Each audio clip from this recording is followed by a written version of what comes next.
Hi అండి అందరికీ నమస్కారం. Welcome to my channel. ఈ వీడియోలో ఏపీ ప్రభుత్వ ఉద్యోగులకు మరియు పెన్షనర్లకు పెండింగ్ డీఏలు 10.92% అయితే ఉన్నాయి. సో, పెండింగ్ డీఏలు విడుదలకు రంగం సిద్ధం. దీనికి సంబంధించిన పూర్తి తాజా సమాచారాన్ని వీడియోలో తెలుసుకుందాము. వీడియో అయితే ఎక్కడ గాని స్కిప్ చేయకుండా ఎండ్ వరకు చూసేయండి. అప్పుడు ఇన్ఫర్మేషన్ పూర్తిగా అర్థమవుతుంది. అలాగే వీడియో చూస్తున్న ప్రతి ఒక్కరు వీడియోకి లైక్ చేయండి ఫ్రెండ్స్. ఈ వీడియోని తోటి ఉద్యోగ పెన్షనర్ మిత్రులతో అయితే షేర్ చేయండి.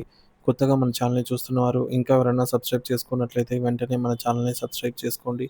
దీని ద్వారా నేను చేసే లేటెస్ట్ వీడియోస్ అన్నీ మీ వరకు రీచ్ అవుతాయి.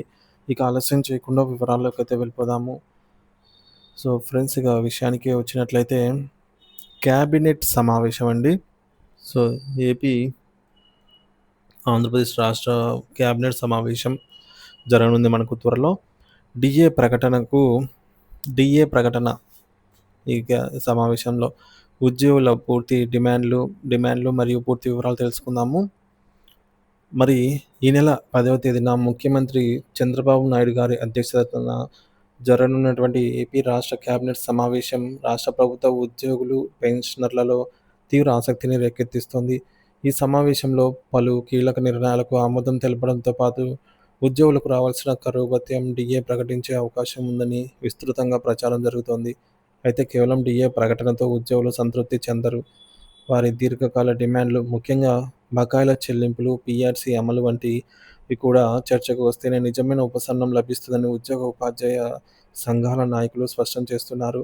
డిఏ వివరాలు ఎవరికి ఎంత రావాలి, ఎంత అందుతుంది అనే విషయానికి వస్తున్నట్లయితే ప్రస్తుతం ఏపీ ప్రభుత్వ ఉద్యోగులకు మరియు పెన్షనర్లకు తీసుకుంటున్నటువంటి డిఏ వచ్చేసి జూలై 2023 నాటి డిఏ అంటే 33.67% అందుతోంది.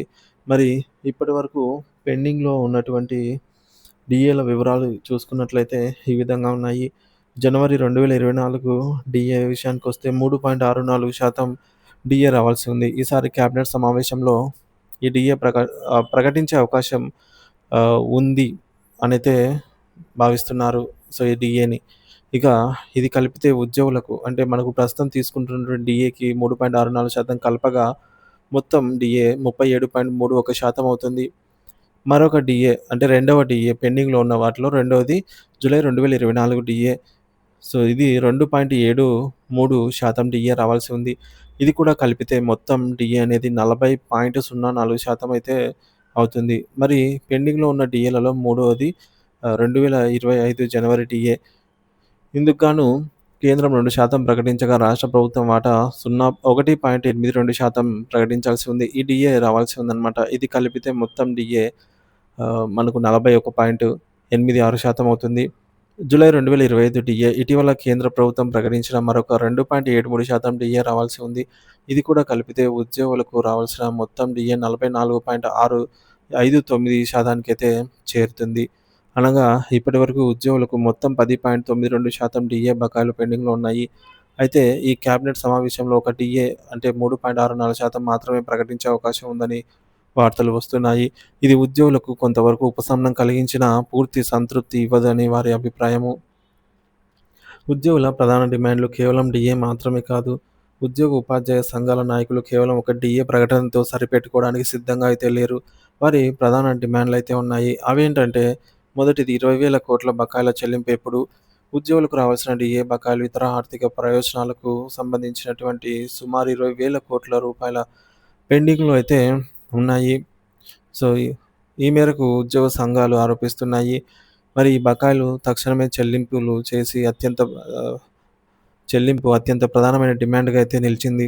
ఇక రెండవ డిమాండ్ వచ్చేసి 12వ పీఆర్సీ కమిషన్ ప్రకటన. 12వ పే రివిజన్ కమిషన్ పీఆర్సీ ప్రకటన కోసం ఉద్యోగులు సుదీర్ఘకాలంగా అయితే ఎదురుచూస్తున్నారు. ప్రతి 5 ఏళ్లకోసారి పీఆర్సీని ఏర్పాటు చేయాల్సి ఉండగా 12వ పీఆర్సీ విషయంలో 26 నెలలుగా పైగానే ఆలస్యం అయితే అయింది. మరి దీనికి సంబంధించి కమిషన్‌ను తక్షణమే నియమించాలని ఉద్యోగులు డిమాండ్ చేస్తున్నారు. మూడోది ఇంటీరియం రిలీఫ్ మధ్యంతర భృతి ప్రకటన. 12వ పీఆర్సీ నివేదిక వెలువడే వరకు మధ్యంతర భృతి ఇంటీరియం రిలీఫ్‌ను ప్రకటించాలని ఉద్యోగులు కోరుతున్నారు. పీఆర్సీ ఆలస్యమైనందున ఐఆర్ ప్రకటనతో కొంత ఆర్థిక భరోసా లభిస్తుందని వారి అభిప్రాయము.